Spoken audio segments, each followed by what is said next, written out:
Onde há uma pastora, há um homem frouxo. Não, este não é um assunto polêmico. Há assuntos difíceis na Escritura, como escatologia, predestinação, mas não é o caso. Há uma ordem clara e direta na Escritura proibindo a ordenação de mulheres. E não permito que a mulher ensine nem exerça a autoridade de homem, escreveu o apóstolo Paulo. Ao citarmos este texto, o povo já vem logo com um argumento cultural. Isto aí foi um mandamento cultural, servia apenas para aquela época. A resposta a isso é, primeiro, o próprio texto dá o motivo da proibição, porque primeiro foi formado Adão, depois Eva, remetendo assim ao Éden e não à cultura grega ou judaica. Em segundo, se fosse cultural, então você estaria afirmando que Paulo, por um momento, fez algo errado só para se curvar à cultura. Isso seria um absurdo. Terceiro, com base em que você diz não vale mais, é cultural? Quem é você para dizer isso?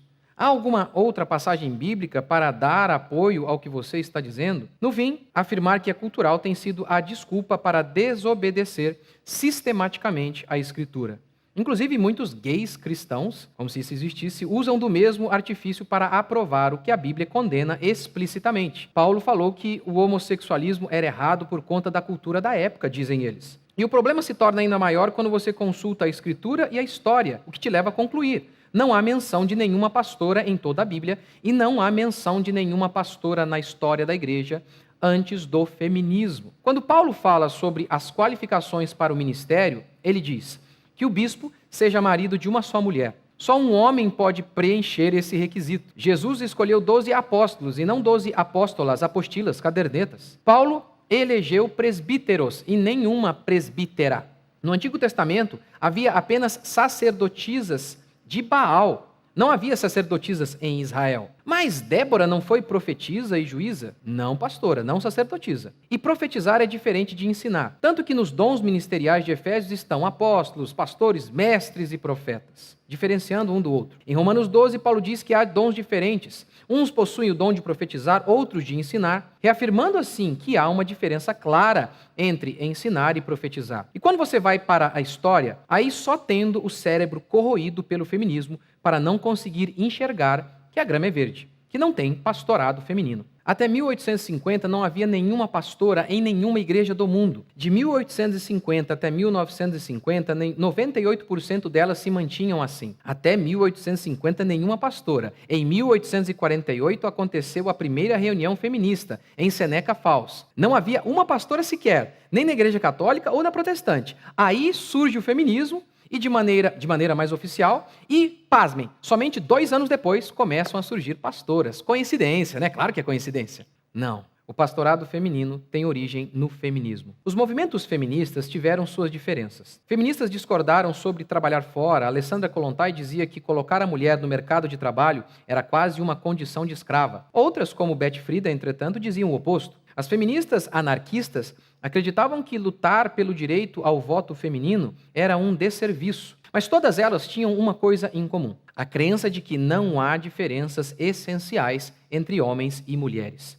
Mary Wollstonecraft, que fez parte do que é chamado de proto-feminismo, já havia lançado a semente do igualitarismo. Segundo ela, as diferenças entre homens e mulheres era apenas uma questão cultural. As mulheres não recebiam estudo e os mesmos estímulos que os homens. Por isso existiam diferenças. Coloquem ambos nas mesmas circunstâncias e as diferenças desaparecerão. E aqui se lança o fundamento sobre o qual todos os dogmas feministas se assentarão. Não há diferenças essenciais entre homens e mulheres. Porque ambos podem votar, apesar de apenas os homens terem lutado e dado a vida na guerra para obter esse direito. Porque somos iguais, dizem as feministas. Porque a mulher não pode trabalhar fora e só o homem pode se dar ao luxo de morrer em minas de carvão, carregar pedras, trabalhar em fábricas em condições insalubres. Porque somos iguais, dizem as feministas. Porque não podemos reproduzir os mesmos vícios que os homens e dormir com o meio mundo como vadias. Somos iguais, afinal de contas. E aqui entra o pastorado. Porque não podemos ser pastoras. Somos iguais. A historiadora e deputada Ana Carolina Campagnolo afirma em seu livro Feminismo, Subversão e Perversão: as primeiras insinuações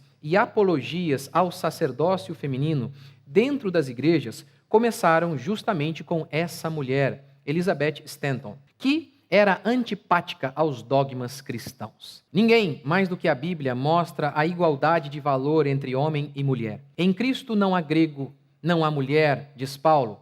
Não há gentio ou judeu, mas isso não significa dizer que não haja diferença de função. Um leão tem o mesmo valor para Deus que um pássaro, mas isso não é o mesmo que dizer que ambos podem voar. Wayne Grudem, em seu livro Feminismo Evangélico, diz: antes do advento das publicações feministas evangélicas, nos anos 1970, as passagens polêmicas de hoje, aquela que eu citei para vocês no começo, sobre as mulheres no ministério, não eram consideradas obscuras. Eu não precisaria dar o motivo da ordem, da proibição. Afinal, somos cristãos. Onde Deus fala, o cristão se cala. Mas há um motivo. Se Deus disse, há um porquê. Homens foram feitos naturalmente mais inclinados à liderança. Sua força é para isso. Mulheres foram feitas naturalmente para a maternidade. Sua fraqueza é para isso. A definição não é minha, é bíblica.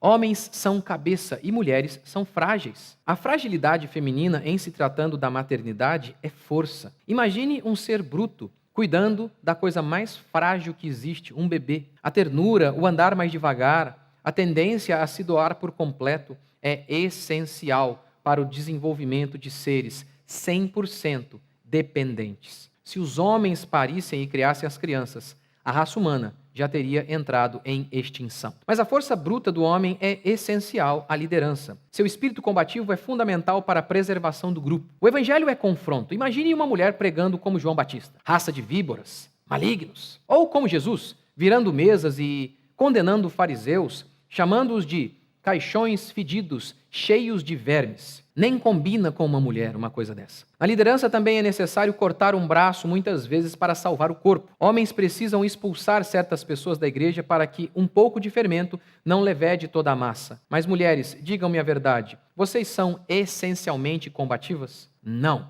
E por isso a igreja atual é tão permissiva, tão indolente com o pecado, pois ela tem sido liderada por mulheres ou por homens femininos. A masculinidade é um crime hoje. Isso explica por que a maioria dos protestantes não protestaram quando governadores, de maneira inconstitucional, proibiram que igrejas cultuassem a Deus. Se as igrejas fossem lideradas por homens mais machos, isso não teria acontecido. Além do pastorado feminino ter tornado a igreja fraca, há outra desgraça, que advém dessa desobediência. Quem aceita desobedecer uma passagem clara da Escritura, flerta em desobedecer todas as outras passagens. Se podemos dizer que isso era cultural, por que não podemos dizer que a questão do homossexualismo também não era uma questão cultural? Na Europa foi assim. Primeiro, desobedeceram sobre o pastorado feminino. Depois, sobre o homossexualismo. Por fim, a igreja morreu. Onde há pastoras, há um homem frouxo que ordenou essa mulher, por sucumbir à cultura e rejeitar a ordem natural de Deus.